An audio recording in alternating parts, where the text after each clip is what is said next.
The truth about property investing, nobody says. Most people don't buy a property. They buy a fantasy. The fantasy of passive income. The fantasy of financial freedom. The fantasy that one good property will solve years of poor financial decisions. I understand that. I believe parts of it myself. My name is Anderson Verissimo. I have worked across property management, buyer's agency, short-term rental operations, business ownership, and investment conversations. Tons of them. I have seen property from the inside to the outside. Not just the polished sales brochure. I have seen the tenant problems, the cash flow pressure, the maintenance, the debt, the emotions, the overconfidence, the ego, the mistakes people don't talk about a lot. And today I want to tell you the truth about property investing that nobody says clearly enough. Property does not fix weak financial behavior. In fact, it exposes it. People love saying property always goes up, but that's not the full truth. Property can go up in value, of course, but it still can destroy your cash flow. Property can look good on the paper and still create pressure every single month. Trust me, you don't want this pressure on your back. Property can be in a great suburb and still become a bad decision if you bought it with the wrong numbers, the wrong structure, or the wrong expectations. That's the part nobody wants to post on social media. Because property investing is not just about buying an asset. It's about carrying that asset. And carrying the asset requires discipline. We've been talking a lot about that. Most people analyze property emotionally. Unfortunately. They fall in love with the suburb, the views, the renovation potential, the story, the dream. They imagine a future equity. They imagine future rent increases. That's the first thing, isn't it? Future capital growth. Future freedom. But the bank account doesn't care about your imagination. The market doesn't care about your hopes. Interest rates don't care about your motivation. Not at all. Repairs don't care about your vision board.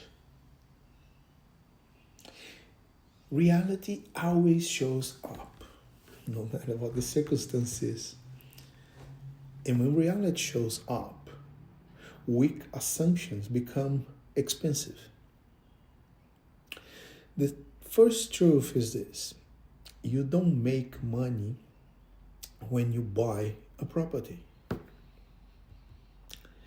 You make money when you buy correctly.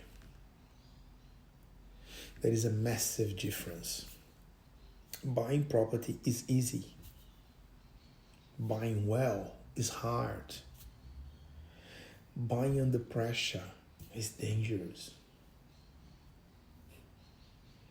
Buying because everyone else is buying is even more dangerous.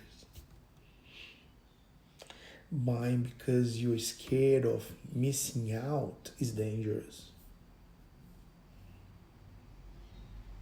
That's impulse. Buying without understanding cash flow is dangerous. The deal must survive reality, not just the spreadsheet. Here's the second truth. Cash flow matters more than ego.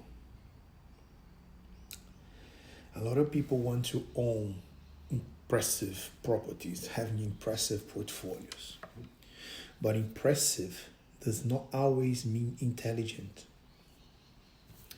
Sometimes the boring property is the better investment. Sometimes the smaller property creates more peace. Sometimes the deal that looks less exciting creates better long-term stability. The question is not, does this property make me look successful? The question is, can I hold this property when life gets hard? And trust me, because life will get hard. Vacancy happens. Repairs happens. Rate increases happens. Tenants leave. You're lucky if they don't destroy the property. Income changes. Business also change. Relationships changes. Like a blink of an eye. If the property only works when everything is going perfectly, it doesn't work. Here's the third truth. Leverage is powerful, but leverage is not harmless. Debt can accelerate wealth, but debt can also accelerate stress.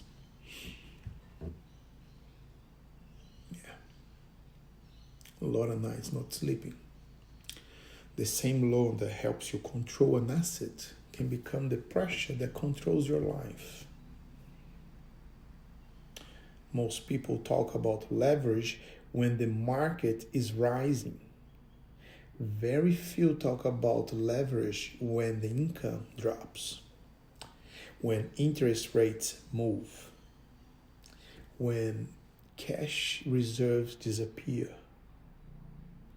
when unexpected expenses arise. Leverage is not good or bad. It's a tool. But if you use a powerful tool without discipline, it can hurt you.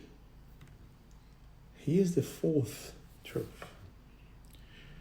Property investing requires emotional maturity. It took me a few years to understand that. This is rarely discussed. People think investing is about money. It is, but it's also about patience. It's also about decision making, risk management, delay, restraint,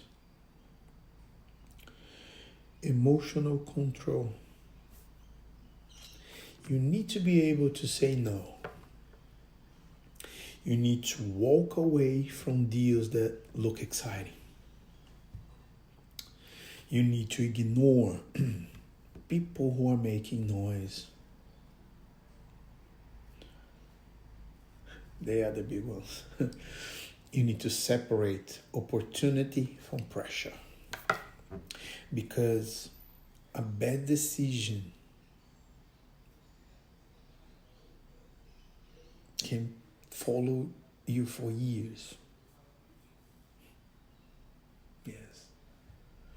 Here's the fifth truth. You need a strategy before you need a property. Most people do it backwards. They find a property first. Then they try to create a strategy around. That's backwards. Before buying anything, you need to know what is the purpose of this property. Cash flow, capital growth, renovation, development, short-term rental, long-term hold, tax position, family security, business leverage. Anyway, every strategy has different risks. Every strategy requires a different numbers. Every strategy has different timelines. And if you don't know the strategy, you're not investing. Sorry to say that. You are guessing. Here's the sixth truth. Property is not passive in the beginning. What do I mean about that? Even if you have a property manager, the responsibility is still yours. The debt is yours. The repairs are yours. The risk is yours. The vacancy is yours. The decisions are yours. Property can become passive over time, but in the beginning, it requires attention.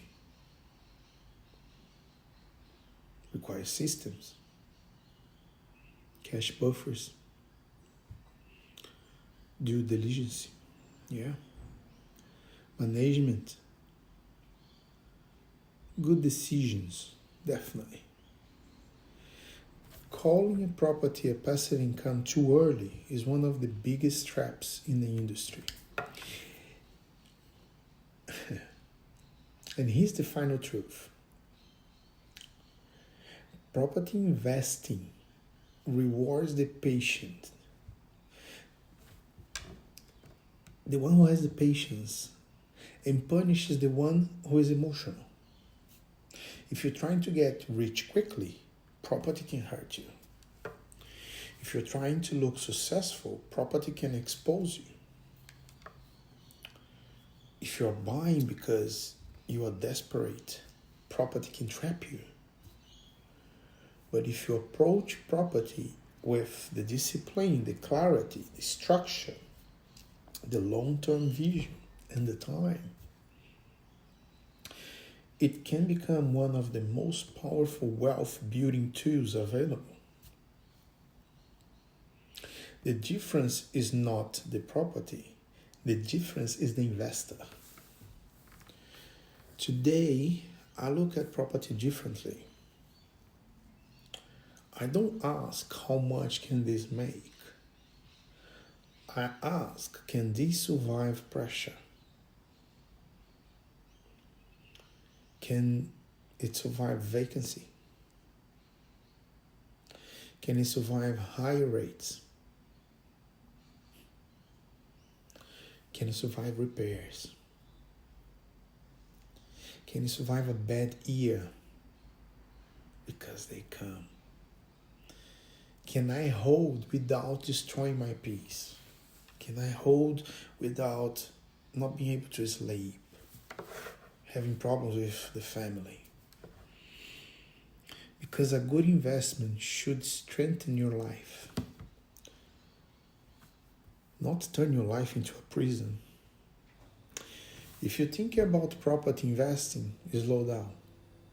Do not buy the dream. Analyze the reality. Look at the numbers.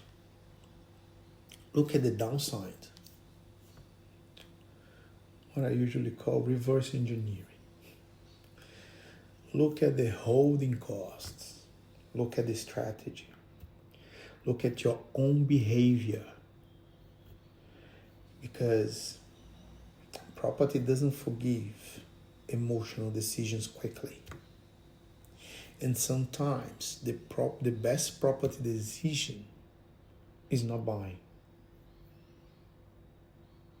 Sometimes the best decision is waiting, building cash reserves, fixing your income, reducing your debt, improving your discipline, your knowledge, strengthening your position. Definitely. Then buying from power, not pressure. That's why I keep saying, rebuild properly, not quickly, properly. Always. Because the same principle applies to property, applies to business, applies to money, and applies to your life. If the foundation is weak, the asset becomes dangerous. If the foundation is strong, the asset becomes leverage. If this message resonates with you, start with the free tools inside Rebuild Properly. The reality filter helps you separate emotions from reality before making important decisions. The founder level assessment shows you where you are in your rebuilding journey. It's a very cool tool to use it. And the business pressure test helps identifying hidden financial operational pressure before it becomes expensive. You'll find them on the link below. Property can build wealth, but only when the investor is strong enough to carry it. Keep building, keep rebuilding. I'll see you next week. Thank you.